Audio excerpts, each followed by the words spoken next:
Ayaw nga magpakonsulta sa doktor.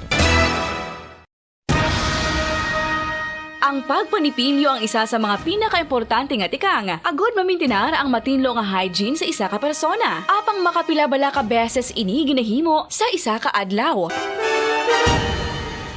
Suno sa American Dental Association, ginarekomendar ang pagpanipilyo sang makaduha ka beses sa isa ka adlaw. Sunod diri, maayo ang pagpanipilyo sa aga kag sa gabi gamit ang isa ka soft brittle brush. Para sa optimum dental health, ginapahayag sang ADA ang pagpanipilyo sang 2 ka minutos kag siguraduhon nga matinluan gid ang kada ngipon. Importante man nga tinluan ang tunga sang ngipon, isa ka beses kada adlaw. Importante man nga tinluan ang gum line, bangod posible ini nga tiniran sang bakterya. Friendly advice from Bombo Radio Bacolod. Luyag mo bala mga kabumbo nga mapanubo ang imo nga bugat? Nakasiguro ka bala nga nagakaigo ang imo nga pamaagi? Isa sa masami nga ginahimo sang iban nga mga luyag magpanubo sang bugat amo ang starvation diet ukon pagpagutom. Ini ang hinali nga pag-utod ukon pagpanubo sang intake sang calories sa gina-consume sa kada adlaw. Ginapinsar sang iban nga epektibo ini nga strategy sa madasig nga pagpanubo sang bugat. Apang nakahibalo bala kamo nga ang hinali nga pagbaylo sang pinaagi sang pagkaon ang makatuga sang suli nga resulta? Naibaluan nga ang pagkaon sang tuman kadyutay o kon pagpagutom ang hindi maayo nga ideya kag ini ang makatuga agud nga magdako na gid ang bugat. Suno sa mga doktor, ang pagbalansi sang pagkaon sang manubo sa calories nga diet ang pinakaepektibo nga makabulig agud mapanubo ang bugat.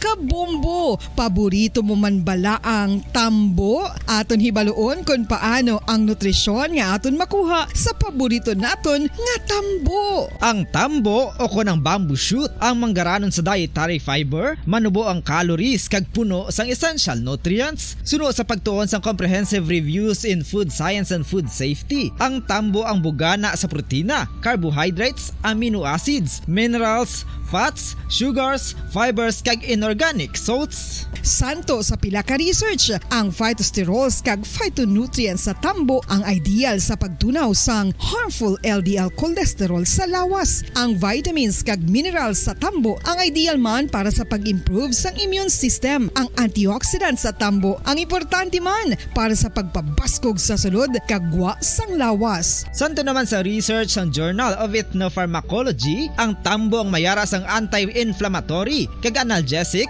o kon pain-killing properties. Madamos ang sahi sa pagpamasahe kag isa na diri ang foot massage. Magluwas sa relaxing feeling nga mahatag sini, nakaibalo bala kamo. Nga madamo man ini sa benepisyo sa lawas. Ang pagmasahe sang tiil ang maka-improve sang blood circulation. Bangod nagabulig ini sa pag-transport sang oxygen sa cells sang lawas. Nagapromote man ini sang mas maayo nga tulog, kag ginabulong ang sakit sa ulo, migraine, sakit sa liog kag likod. Nagapa-improve man ini sang modo kag nagabulig bato sa depresyon. Magluwas diri, ginapabilin sini nga healthy ang tiil kag malayo sa food problems. Bangod gina-stimulate sini ang mga ugat diri kag ginabuhinan ang stiffness kag sakit sa dapa-dapa. Gani mga kabombo, maayo gid sa lawas ang foot massage. Pamangkot, sino sa inyo ang may tanom nga saging nga saba sa inyo balay o kun uma? Kagaangay sang halos kalabanan, paborito man bala ninyo ang saba nga saging? Nga wala labot pwede makaon kon fresh, luto o kon bisan hilaw, pinaagi sa pagtanok sini. Paborito ini naton nga snacks kun himuon nga banana Q, banana chips, crisp banana fritters o kun turon, namit man ini prituhon, plus ginahimo man ini bilang ketchup, banana ketchup. Kag ang luto nga saba, ginalulod ini sa mga potahe kaangay sang pochero. Yum yum. Well, sa mga utod naton dira nga hindi kumpleto ang ila adlaw kung hindi makakaon sang luto nga saging nga saba, good news! Bangod tuman kadamo gali ang makuha naton nga benepisyo sa pagkaon sang saba nga saging. Ang saging nga saba ang mahimo matawag Cardava banana. Gina-classify ini botanically bilang Musa acuminata ex balbisiana, isa ini ka hybrid cultivar nga native diri sa Pilipinas. Ginatawag man ang saba bilang praying hands, bangod daw kaangay sang mga kamot nga nagapangamuyo ang kortes ni. Yari ang pila ka mga surprising health benefits nga mahatag sang sab-a nga saging. Number 1, manggaranon sa potassium ang saging nga sab-a nga kinahanglan sa aton lawas para sa pag-function sa mga nerve cells kag muscle cells. Kalakip na diri ang aton nga korason. Mas sa minaton mabatian nga kung daw malupog ang isa ka tawo, magud nagapalang luya ang iyang nga mga tiil kag tuhod, ginapakaon ini sang sab-a nga luto, ang kardaba banana. Naghatag man ini sang mineral nga importante sa pag-regulate sa aton blood pressure, fluid balance kag makapaayo man sa aton nerve and muscle function. Uy, agud nga mapaiway ang pagbatsyag sang muscle cramps kada tapos exercise, magkaon sang saging nga saba to avoid cramps. Manggaranon man ang saging sang vitamin C kag B6. Kalakip na ang magnesium, potassium kag magnesium rich nga saba banana makabulig sa aton lawas to regulate healthy heart rate besides lowering blood pressure. Ang isa ka tawo nga palakaon sang sab-a nga saging naganubo ang risgo nga magkabalatian sa korason.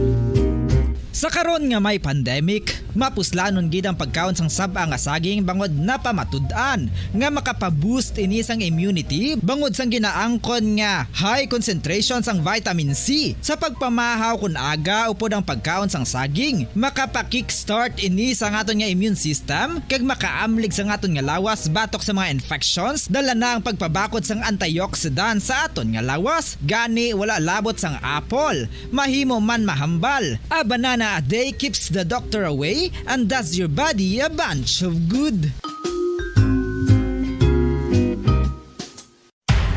Makapila ka beses kung magpangapi sa isa kadlaw, maghinay-hinay lang sa pag-inom sang kape bagod may ara ini sang ini maayo nga epekto sa lawas. Apang paano bala may buruan kung masobrahan na kita sa kape? Nahibaluan nga ang 400 mg sang caffeine o kung kapin-apat katasa sang brewed coffee sa isa ka adlaw ang makabig pa nga safe para sa pila ka mga healthy adults. Apang dapat naman ini nga hagan-haganon kung makabatyag na sa mga sintomas nga nagapahibalo nga nasubrahan ka na sa kape. Ini ang ginalakipan sang pagsakit sang ulo, hindi makatulog, anxiety, kag masami nga ginanerbiyos, kalakip na ang paglingin sang ulo, pagka-iritable, masami nga pagpangihi, pagpalangurog sang unod, kag pagdasig sang kuba-kuba sang dughan. Gani mga kabombo, hagan-hagan lang sa kape. Mga carcinogenic foods o kuntigi nga mga pagkaon mangintunaan sang cancer.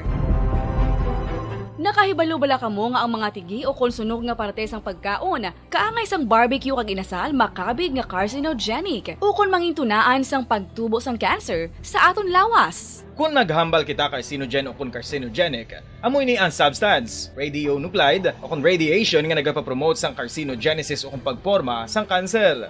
Madamo ang mga carcinogenic foods nga naging paborito naton. Kaangay sa mga processed meat, overcooked foods, kag mga fried foods like french fries. Abaw!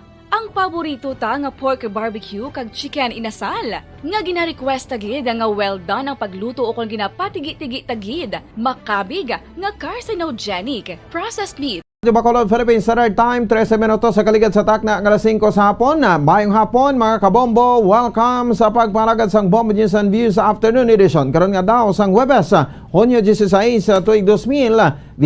Sa kakaroon nito na kita sa ato sa ring mga headlines. Bacolod Traffic Authority Office nagpasalig nga nag-duty ang mga traffic enforcers sang syudad. Governor Bong Lacson nagpanindugan nga dapat mandatory gihapon ang pagsuksok sang face mask. Apat nga ma-request nga ginaprobahan sa Konseyo Toy sa expanded face-to-face classes, gin-endorso na sa Emergency Operations Center. Philippine Statistics Authority may panugyan sa nagauyat sang national ID nga may clerical error. NOCPO nagpasalig nga wala sang special treatment sa mga konsehal o sa konsehal sa Moises Padilla nga nagsungka sa otoridad. Magutod nga NPA sa Santa Catalina Negros Oriental nagbalik na sa sabak sang gobyerno. Oras sa Bombo Radio Philippine Standard Time, 15 minutos sa kaligid sa takna alas 5 sa hapon mga kabombo. Dito na kita sa Maritalye sa atong saring nga mabalita upod sa inyo mga tagbalita. Bombo Jairi de los Reyes. Kaga ko naman si Bombo Pon si Espino. Nagpasalig ang Bacolod Traffic Authority Office nga nag-duty ang mga traffic enforcers sang syudad bisan man og tapos na ang Leonardia administration kag ginalauman nga magatakop naman ang kontrata sa mga enforcers nga job order casuals sa idalom sang current administration. Ining kasunod sa obserbasyon sa mabakulod noon nga narespondihan ko tani ang negosyante nga si Jeffrey King Seng sang ini ang gintiro sa intersection sa Bisakino Drive kag Dalan Lacson sang Martes ang udto ko may nagaduty nga traffic enforcer. Nabalaan nga nakamaniho pa si King Seng sang Nissan Patrol kag na diretso ini sa bakante nga lote sa Barangay Tras. Sunod kay Dennis Perma, head sa administrative section sang Bitao nga nagaduty ang traffic enforcer sa Bisakino Drive, Lacson Streets. Sang natabo ang insidente apang nabatian lang sini ang lupok kag wala nakitaan kung sino ang gintiro bangod yara ini sa igada kag nagaandar man ang traffic lights. Sunod kay Perma, nagaduty ang mga traffic enforcers bangod wala man sila sang sweldo kung sila ang absent. Apang aminado man si Perma nga may mga enforcers nga hindi nadlaw-adlaw kung mag-duty. Ang sulat sa Bacolod na mayara sa malapit sa 400 ka mga traffic enforcers, apang 36 lamang diri ang mga regular employees kag supervisory na lang ang nature sang duty o kon-assign sa isa ka opisina. Sunod kay Perma, nag-duty ang mga traffic enforcers bangod kinahanglan ang manpower sa tunga sang dalan kag magluntad ang brownout. Yes, of course, matawat na pero di ba may traffic lights na mo so mga personil para man ang natihikan. Wala pa kami ka-investigar sila kay tiya ara naman ang pulis na mo. Hindi na kami may-intervene sa kanto kung nara sila wala dito. Pero ako din sa supervisors may tao sa that time dito sa area pero wala man sila kung nakakita. Kaya ng batian sang mo na Si Dennis Perma, ang head sang administrative section sang Bitao. Samtang kalabanan nga mga gobernador sa bilog nga pungsod ang hindi kumporme nga mangin optional na lamang ang pagsuksok sang face mask sa open area, kaangay sang ginpatuman sang Cebu Province santo man sa mando ni Governor Gwendolyn Garcia. Sa interview sang Bombo Radio kay Negros Occidental Governor Eugenio Sebong Lacson, halin sa panubog o kanapanugod nagasunod ini sa protocols nga ginadagdag sang Interagency Task Force angot sa COVID-19. Nagapati ang gobernador nga ara pa ang COVID sa palibot kag sa maayo nga palad, wala na sang seryoso nga kaso sa probinsya. Sa karon 3 na lang ang pasyente sa Cadiz Hospital nga amo ang COVID designate hospital sang Negros Occidental. Nagapati ang gobernador nga dapat padayunon gihapon ang pagsuksok sang face mask. Buwas nga adlaw may final assembly ang League of Provinces of the Philippines sa Mandaluyong kag isa sa mga istoryahan amo ang mandatory nga pagsuksok sang face mask. Sa group chat sa mga gobernador nagagawa sa survey suno kay Lacson nga tanan nga gobernador ang komporme nga padayunon ang mandatory nga pagsuksok sang face mask. Aminado ini nga ginakonsiderar naman sang IATF ang pagabot sang tion nga hindi na mag face mask apang wala pa ini ginarekomendar sa mga eksperto subong. Kampante naman ini nga sa amat-amat nga mga patakaran sang gobyerno magabalik na sa normalcy ang pagpangabuhi sang mga Pilipino. Tomorrow may bali final assembly namon for the present set of governors. May meeting kami tomorrow actually sa Mandaluyong sa Shangri-La EDSA Hotel. And one of the topics will be on the wear of face mask. But karon pa lang, we have a chat group of governors and there's already a survey being done. Wala pa gid all the governors that have answered the survey, negative sila. Gusto gid nila padayunon ang paggamit ng face mask. Nabatian si Negros Occidental Governor Eugenio Sebong Lacson. Gin-endorse na sang chairman sang Committee on Education sa sangguniang lungsod sang Bacolod ang 4 ka request nga ginaprobahan sa konseyo tuoy sa expanded face-to-face classes sa Emergency Operations Center. Sunod kay Councilor Reneseto Novero, 4 ka request ang ilang nabaton kay isa diri ang nagikan kay Assistant Schools Division Superintendent Office in Charge Reynaldo Gico nga nagapangayo sa approval sa pagpatigayon sa expanded nga face-to-face classes apang mag-obserbar sa gihapon sa minimum health protocols. Sunod kay Novero, gin-endorso sini sa SP ang 4 ka request kag ginpahayag nga nakapagwa na sang statement ang Central Office sa Department of Education nga nag-engganyo sa mabulutuan nga makabalik na sa face-to-face classes. Matapos ginaprobahan sa City Council, gin-endorso na ang mga ini sa EOC kag nagalaom nga gidayon ini nga maprobahan. Sunod sa konsehal, approval sang EOC ang nagapatimaan sang operative fact sa mga eskwelahan nga makapanugod na sa face-to-face classes. Sunod sa iya, una pa lamang ginabisuan na nila ang EOC nga aprobahan gidayon ang mga ginpasang request nga ginaprobahan sa konseho. EOC actually sa mga nagpang-advance na natong mga ginpangabay, gina-aprobahan man na nila yon. So I presume nga all these requests will also be accordingly approved by the EOC. Ang approval sa EOC will mean an operative fact para sa sining mga eskwelahan nga mag-ensure na sa F2F na classroom instruction. Si Councilor Iniceto Novero. Nagpanugyan ang Philippine Statistics Authority sa mga holders ng National ID nga mayara sang clerical error nga magulat-ulat lang bangod iga-schedule sang PSA ang pagtadlong sa mga errors. Tinalikdan nga adlaw ginpahayag ni National Statistician Dennis Mapa nga akomodaron sang PSA ang pag-correct sa mga sala nga spelling sang pangalan sang holder o kung hindi manami nga photo sa National ID sa last quarter sang 2022. Sa interview sang Bombo Radio kay Luis Gonzalez, Chief Statistical Specialist sang PSA Negros Occidental, ang personal information sa mga nagparehistro ang ilagin base sa personal documents o kung valid ID nga ginpresentar sa tion sang registration gani hindi matumod kung paano nagsala ang spelling sang pangalan o kung iban nga details. 3 man ka beses ginkuhaan sang photo ang bearer kag ini ang ginpapili sang luyag niya nga ibutang sa ID gani makatingalahan nga hindi kontento ang iban sa ila itsura kag luyag nga magpailis. Halin sa nagsugod ang distribution sang ID may pipila na ka ID holders nga nagpadulong sa PSA agud magreklamo angot sa clerical error. Suno kay Gonzales ginaprioridad pa sa karon ang registration sa mga wala pa nakaparehistro kag ang distribution sang ID bangod dako ang backlog sa printing sa Bangko Sentral ng Pilipinas kag releasing sang ID. Sa mga ID holders nga may clerical error ang data suno kay Gonzales, saranggid sila makasubmit sang complaint sa PSA apang magahulat-hulat lang kung ano ang advice na gikan sa central office kung sano ini iga proseso. Before na ginkuhaan sila sang ila mga data hasta sa ila mga biometrics, may ara na sila supporting documents nga gina-present, no? So hindi lang ko sure kung nga nga nagsala ang mga data nila sa ID nila, kung may ara gin man nga reklamo nga pareho sina i-review pa man naton liwat sa ilang file, no? Pagkatapos ina naman ang may mga reklamo sang ilang mga pictures, 3 attempts na siya. Ginapapilian na sa ila ang 3 attempts nga ina kung sa diin ang gusto nila nga picture nga ipabutang sa ID nila. Nabatian si Luis Gonzalez, Chief Statistical Specialist ng PSA Negros Occidental. Sa mga holders naman nga wala sang problema ang personal information, nagpanugyan si Gonzalez nga hindi ini pagamiton nga attachment sa authorization letter bangod wala sang pirma nga kitaon sa physical ID. Pasalig sa Negros Occidental Police Provincial Office nga wala sang special treatment kay igatag sa konsyal sa Bueses Padilla nga akusado sa pagpanghimulos o kon rape nga ira na sa karon sa kusuriya sang Criminal Investigation and Detection Group matapos nga nagsungka. Ang wala giningadlan nga konsyal na nagsungka kay Mamaylay City Mayor Raymond Tongson sa Barangay Talaban ni Mamaylay sa Martes sang Udto. 46 anyos sa konsyal wala giningadlan accused ng rape sang 5 counts sang acts of lascivious business. Siya ang ginsugat sa Provincial Intelligence Unit sang Nokpo kasunod sa impormasyon nga gipalabot ni Mayor Tongson kag sa karon yara na ini sa kusuriya sang CIDG. Ang arrest warrant sa rape ang ginisyo ni acting presiding judge Eric Anthony Dompilo sa Regional Trial Court 7 Branch 64 sa Gilgan City, Negros Oriental sa Oktubre 15, 2021. Arrest warrant sa 5 counts ng acts of lascivious business naman ang ginisyo ni presiding Judge Maria Lynette Salhay Eusebio sa Municipal Circuit Trial Court sa Isabela Moises Padilla kag napitsan Disyembre 2, 2021. Suno kay Nokpo spokesperson Police Lieutenant Abigail Donasco wala sang piyansa sa kaso nga rape. Suno kay Donasco wala sang special treatment kay gatag sa kaso bangod tupong lang ang pagtrato sa tanan nga mga kaso.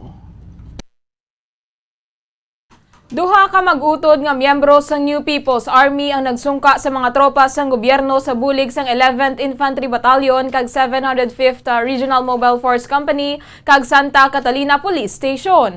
Ang mag-utod nga NPA members ang ginkilala sa ila alias nga Ka Daniel kag Ka Aguilos, lunsay mga miyembro sang NPA Local Guerrilla Unit nga nag-ooperate sa barangay Nagbinlod, Santa Catalina. Suno kay 3rd ID spokesperson Captain Kim Apitong, si Ka Daniel ang nagsulod sa NPA sang tuig 2021 2015 samtang ang iya utod ang nagsulod man sa hublag sang tuig 2021.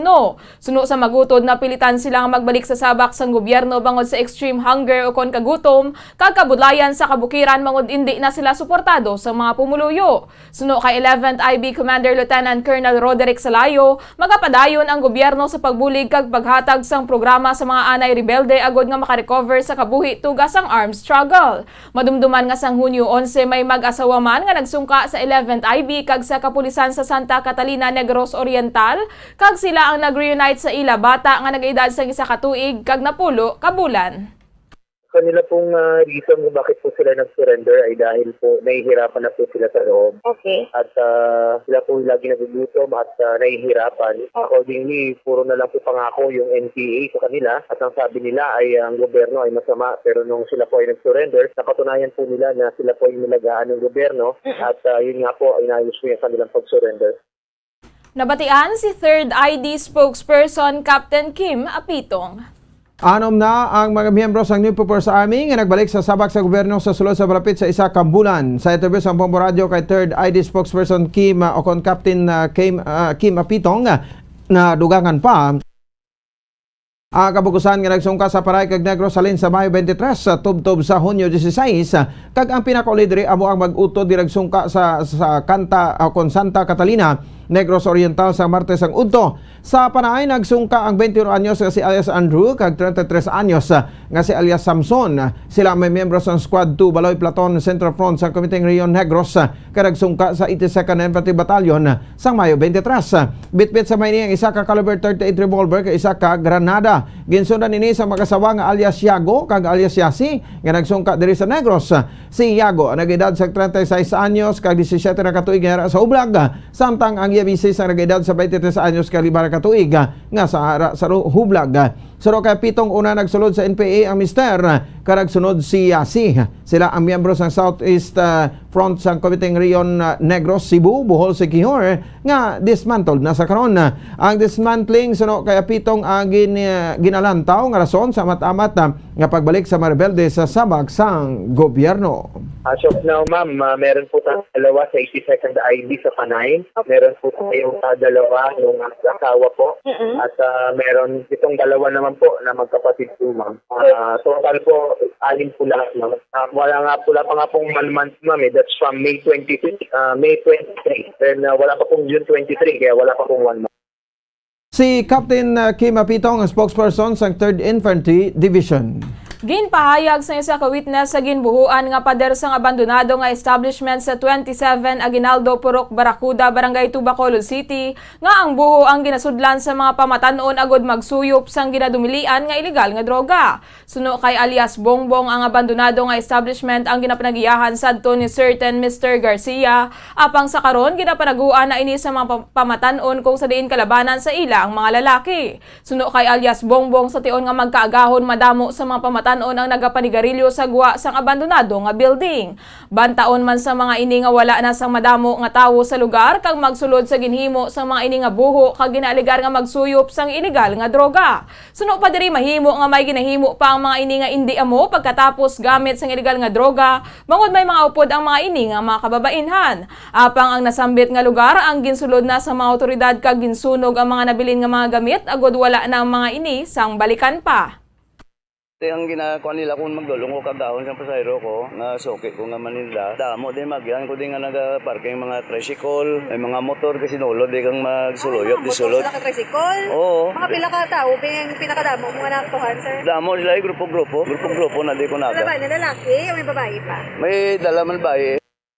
Nabatian si alias Bongbong. Sa aton sa katapusan nga balita, nagpasalamat ang pamilyar sa mga persona nga gingamit sa Ginoo agud makabulig sa ilang magulang nga lalaki nga sa karon sa katalagman bangod sa komplikasyon sa tubo nga yara sa iya nga tutunlan sang Martes. Nagdangop sa estasyon sa Bombo Radio Sandaya, Celeste Joy kag Merami Pamilyar agud isa-isaya ang sitwasyon sang ilang magulang nga si Bernard Pamilyar nga kinahanglan nga magpadalom sa sensitibong operasyon agud maislan na ang expired nga tubo sa sa iya tutunan. Sunod sa doktor, dapat sa Manila inioperahan apang kinahanglan sa pamilya nga magpreparar sa 300,000 pesos. Huwebes ang hapon na balik sa estasyon na mag-utod agud ipalabot ang update sa sitwasyon ni Bernard kay sila kag sang ila pagpasalamat sa tanan nga may mamayo sa tagipusoon nga nagpalabot sang bulig pinansyal kasubong sa mga nagpadala sa mensahe kag pagpangamuyo. Sa programa kahapon lamang gin pagibahin ni Celeste Joy nga kapin sa 300 o kon sa kapin sa 30,000 na ang nabaton sila nga bulig sa iyang GCash account. Samtang may mga personal naman nga nagpalabot sang cash assistance sa istasyon sa Bombo Radio. Sunod sa iya, Lunes ang gabi daw tagumatayo na ang inautod apang sa Nibuloan sini nga madamo ang nagaunong kag nagabulig sa iya mas natagan ini sang paglaom nga magbato agud makabalayon sa kapag kabuhi kag makabalik sa normal nga sitwasyon. Tuman ang pagpasalamat sa pamilya sa Ginoo sa Bombo Radio ilabi na sa Good Samaritan nga napalabot sa bulig paagi sa pinansyal sa pagpamuyo kag pagpadala sa ila sa mamensahe. Sa maluyag magpadala sa bulig sarang nga mapaagi sa gihapon sa GCash account ni Celeste Joy. Ang iyang account name Celeste Joy Pavillar Bueson, kag account number 0951-5844-010 0951-5844-010. Una ko nga pasalamat gid sa Ginoo. Thank you gid sa mga tawo nga naging gamit ya para makabulig sa magulang ko. Kag salamat gid sa mga tanan nga mga nagbulig sa magulang ko nga damo may ga-message sa akon, damo may ga-send sa GCash. Miski pila lang dako-dako na gid ina nga bulig para sa magulang ko. Ang kabay sa pagpahig ni Celeste Joy Pavillar, utod ni Bernard Pavillar. Mga kabombo, oras sa Bombo Radio Bacolod, Philippine Standard Time, 30 minutos sa kaligad sa takna, alas 5 sa hapon. Antes pa man kita magtakop ato nanay panabalikan naton nga mga headlines. Bacolod Traffic Authority Office nagpasalig nga naga-duty ang mga traffic enforcers sang syudad. Governor Bong Lacson nagpanindugan nga dapat mandatory gihapon ang pagsuksok sang face mask. 4 ka request nga ginaprobahan sa Konseyo tuhoy sa expanded face-to-face classes gin-endorso na sa Emergency Operations Center. Philippine Statistics Authority may panugyan sa nagauyat sang national ID nga may clerical error. NOCPO nagpasalig nga wala sang special treatment sa konsehal sa Moises Padilla nga nagsungka sa otoridad. Nagutod nga NPA sa Santa Catalina, Negros Oriental, nagbalik na sa sabak sang gobyerno. 32 minutos sa kaligad sa takna alas 5 sa hapon, inyo nabatian ang kabugusan nga pagbalita sang Bombo News and Views Afternoon Edition. Karon nga daw sang Huwebes, petsa 16 sa bulan sa Hunyo, tuig 2022. Kag standby na sa masunod nga palatuntunan ang Bombo Report sa Afternoon Edition upon sa kay Bombo Dennis Rubica. Kag kami ang inyo mga tagbalita. Bombo Jairi de los Reyes. Kag ako naman si Bombo Ponce Espino. Nagapasalamat na sa upo-upo na pagpumati para sa pambansang radyo ng Pilipinas. Consistent overall number 1 sa Bacolod. Basta Radyo! Bombo! Kag sa aton nga Bombo News Analysis kagin padala sa isa sa mokod detag permati sang Bombo Radio Bacolod kagin basa ni Bombo Daniel Lecciones may tigulo Gatong. Ayhan magalaka na sa mga dalanon ang mga salakyan nga kasami makitaan naton. Sa sining walang untat nga pagsaka sa bilisang gatong, sigurado maayo na lang nga kita magpahimuyong. Bisan ang mga driver sang di pasahero, sa karon ang nagabako, nagasinggitan nga ang pliti pasakaan kaya hindi na gid sila makabawi sa arkila sa salakyan. Kung nagsaka ang gatong gani pliti pasakaan man, mga katawhan wala na sang pasingadtuan. Sobra pa ini nga sang COVID kita ang ginhalitan, bangod apektado kita tanan. Gobyerno wala na sang may mahimo, subsidiya ang ginaduso, apang diin sang gobyerno kuhaon ng pundo, kung sa kutangan kita ang puno. Siguro tiuna agud kita ang magkinot sang gasto, kaya hindi naton mapaktan ang palabuton nga masyado kagamo sa sining nagabalang-balang naton nga gobyerno. Ang ini nga panguna-una ang pananawan ang ginpadala ni Arnold Pitugo sa Barangay Mandalagan, Bacolod City. Sa mga tagpalamati sang Bombo Radyo Bacolod, pwede man kamo magpadala sang inyo panghuna-huna kag pananawan sa Bombo News and Views Afternoon Edition. Care of DYWB Bombo Radyo Bacolod, CBS Development Corporation Building, Lacson Street, Mandalagan, Bacolod City. O kung pinaagi man sa email address ang Bombo Radyo Bacolod, bombo_bacolod@bomboradyo.info.